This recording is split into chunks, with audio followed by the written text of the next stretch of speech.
Habituellement, on rencontre nos clients dans le cadre d'un parcours qui est assez bien défini, c'est-à-dire qu'en début d'opération, on se voit lors de la réunion de présentation.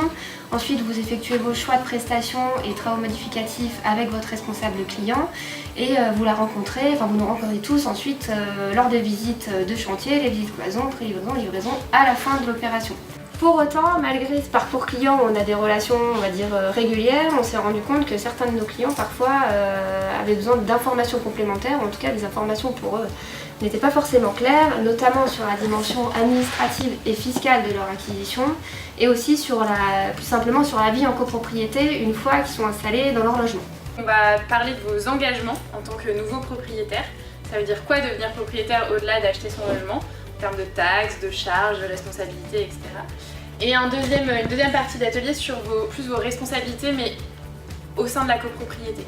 Quand on vit en copropriété, on a des responsabilités, des droits et des devoirs, et on va revenir sur quelques grands temps de cette vie de copropriété pour voir ensemble ce qu'il faut faire, pas faire. Peut-être qu'il y a des questions que vous vous posez, des réponses que vous n'avez pas.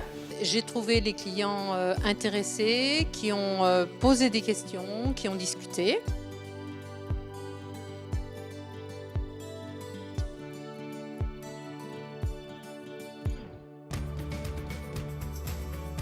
Au niveau Bouygues Immobilier, Oui. dans leur approche justement gestion de clients, est-ce qu'il y a une sensibilisation là-dessus?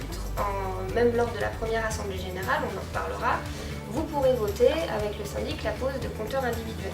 Et dans ce cas-là, vous serez facturé directement. On est nombreux, on est tous là en train justement de s'interroger et avoir des réponses à nos questions. Et voilà, c'est rassurant, effectivement. Les propriétaires en savent plus sur la copropriété de demain, mais nous aussi, nous en savons plus sur quel est leur niveau de compréhension de la vie d'une copropriété aujourd'hui.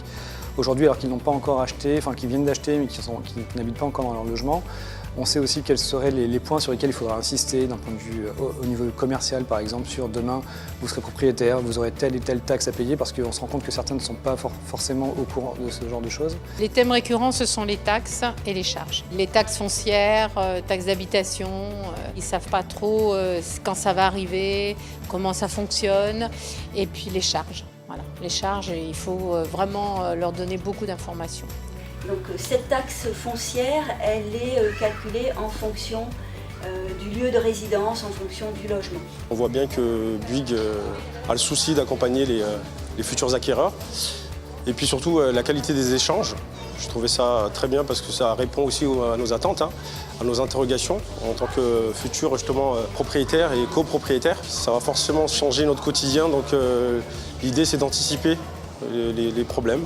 Donc participer à ce genre d'atelier est bénéfique à ce niveau-là. J'ai appris beaucoup de choses, j'ai trouvé ça ludique et je pense que c'était nécessaire déjà pour rencontrer des personnes, pour rencontrer avec qui on va vivre pendant un certain moment.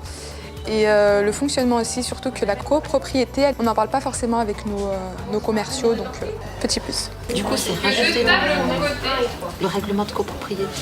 C'est dans le compte rendu de la réunion et oui, j'imagine qu'il met à jour du coup le règlement de copropriété.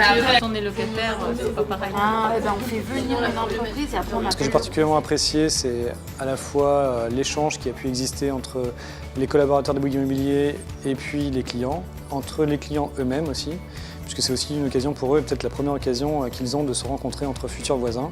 C'était dense, c'était très intense. Et peut-être qu'il faut une demi-heure de plus, mais il faut attendre le retour des clients pour pouvoir, nous, après, mettre en place vraiment cette réunion sous toutes les conditions, autant en information qu'en temps, puisqu'on ne peut pas les solliciter tous les soirs, quoi. Finalement, le résultat de cette soirée nous sert aujourd'hui pour Côté Sud, mais nous servira demain pour d'autres projets et pour nos commerciaux comme pour nos monteurs de projets, pour tout le monde. Donc un vrai succès.